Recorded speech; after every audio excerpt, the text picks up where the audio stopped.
hadzal rajulu, man hadzal rajulu, siapakah laki-laki ini? Huwa Abbasun. Jawabannya adalah huwa Abbasun. Pada pelajaran sebelumnya, lapad huwa Abbasun yaitu mubtada dan khobar. Huwa sebagai mubtadanya isim dhamir, Abbasun sebagai khobar mubtadanya. Kemudian Abbasun tajirun. Abbas seorang pedagang. Abbas sebagai mubtadanya, tajirunnya sebagai khobarnya. Nah, jadi yang pertama huwa Abbasun juga sama, posisinya sebagai mubtada dan khobar, subjek dan predikat. Kemudian Abbasun tajirun, kedudukannya juga sama sebagai subjek dan predikat atau mubtada dan khobar. Kemudian Abbasun tajirun ghaniyun. Abbas seorang pedagang yang kaya. Tajirun tadi sebagai khobarnya didatangkan dengan kata sifat yang sama-sama dengan dhammata ini. Tajirun, ghaniyun yang kaya. Maka ghaniyun, lafad ini adalah lafad yang sama dengan lafad tajirun. Tajirun punya dhammata ini, ghaniyun punya dhammata ini. Maka ghaniyun kedudukannya sebagai sifat untuk tajirun. Bagaimana kita menerjemahkannya? Abbas adalah seorang pedagang yang kaya. Maka ghaniyun terjemahannya yang kaya, ada yangnya. Karena kedudukannya sebagai naat untuk tajirun. Apa ciri naat? Tajirun adalah lafad yang diakhiri dengan rofa, dhammata ini. Ghaniyun juga lafad yang diakhiri dengan rofa, dhammata ini. Maka ghaniyun dinamakan dengan sifat atau naat. Nah, bagaimana contoh yang lain? Contoh yang lain. Hamidun mudarrisun. Hamid adalah seorang pengajar. Maka Hamid kedudukannya sebagai mubtada, subjek, mudarrisun sebagai khobar atau predikat. Nah, Hamidun mudarrisun. Nah, kemudian Hamid itu memiliki kata sifat. Hamidun mudarrisun jadidun.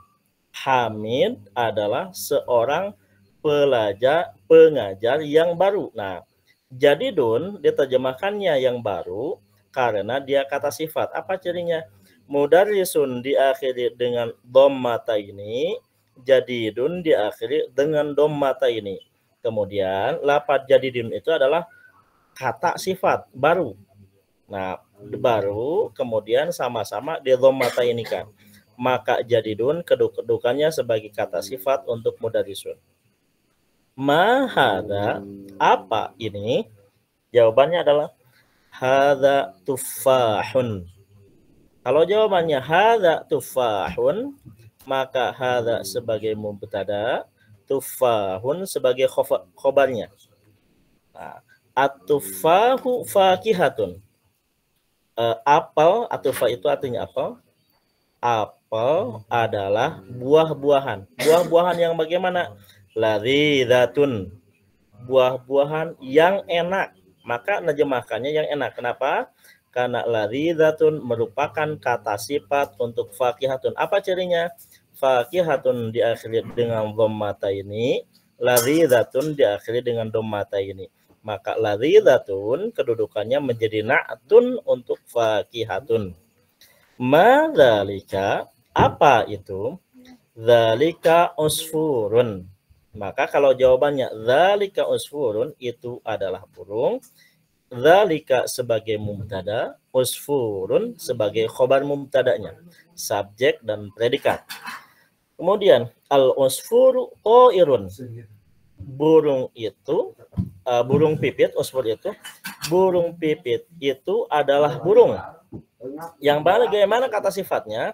Soghirun. Maka soghirun dikatakan sebagai kata sifat karena soghirun menjadi naat Karena sogirun diakhirinya sama. Dhammata ini sama dengan ta'irun. Nah, berikutnya al-arabiyatu, bahasa Arab. Lughatun adalah bahasa. Bahasa yang bagaimana? Sahlatun, yaitu bahasa yang mudah. Kenapa terjemahannya yang mudah? Karena sahlatun menjadi na'tun untuk lughatun. Apa cirinya? Dhammata ini. Kemudian al-arabiyatu lughatun jamilatun. Bahasa Arab adalah bahasa yang indah. Nah, ini diterjemahkan yang indah karena jamilatun menjadi na'tun atau menjadi sifat untuk lughatun. Ammarun thalibun. Ammar adalah seorang santri. Santri yang bagaimana? Mujtahidun. Santri yang sungguh-sungguh, pekerja keras. Maka ini diterjemahkan yang karena mujtahidun menjadi sifat atau menjadi naat untuk thalibun. Wa mahmudun thalibun. Mahmud adalah seorang santri. Santri yang bagaimana? Kaslanu. Nah, di sini nggak pakai dhammata ini karena dinamakan dengan isim ghairul munsharif. Nanti pada bab berikutnya kita akan berbicara tentang isim ghairul munsharif. Man anta, siapakah kamu? Ana talibun, saya seorang santri.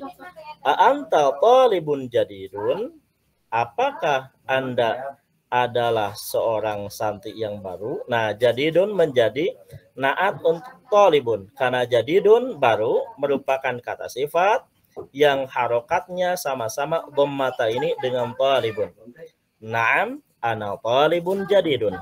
Iya, saya adalah santri yang baru. Nah, itu adalah keterangan untuk sifat bagi kata sebelumnya. Apabila sebelumnya dalam keadaan dhammata ini, maka kata berikutnya juga harus dhammata ini.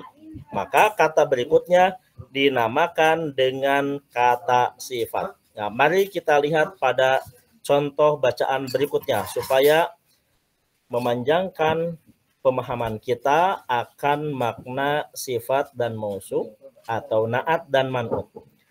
Iqra waktub, baca dan tulislah. Muhammadun talibun qadimun. Nah, cara bacanya adalah Muhammadun talibun qadimun. Muhammadun didhammahkan, dirofakan, talibun sama juga dirofakan, dhammata ini, qadimun juga sama dirofakan dhammata ini karena Muhammadun sebagai mubtada, kemudian talibun sebagai khobarnya dari mubtada, dan qadimun merupakan naat atau sifat untuk talibun. Nah, baik, kita lihat lagi pada contoh nomor yang kedua. Adzalikar rajulu mudarrisun.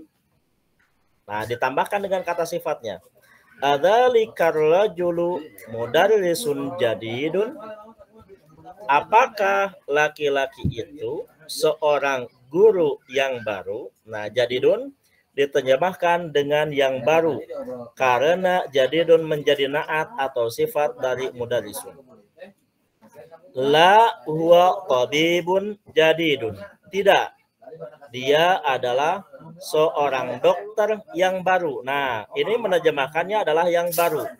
Kenapa yang baru? Karena jadidun merupakan naat dari tabibun.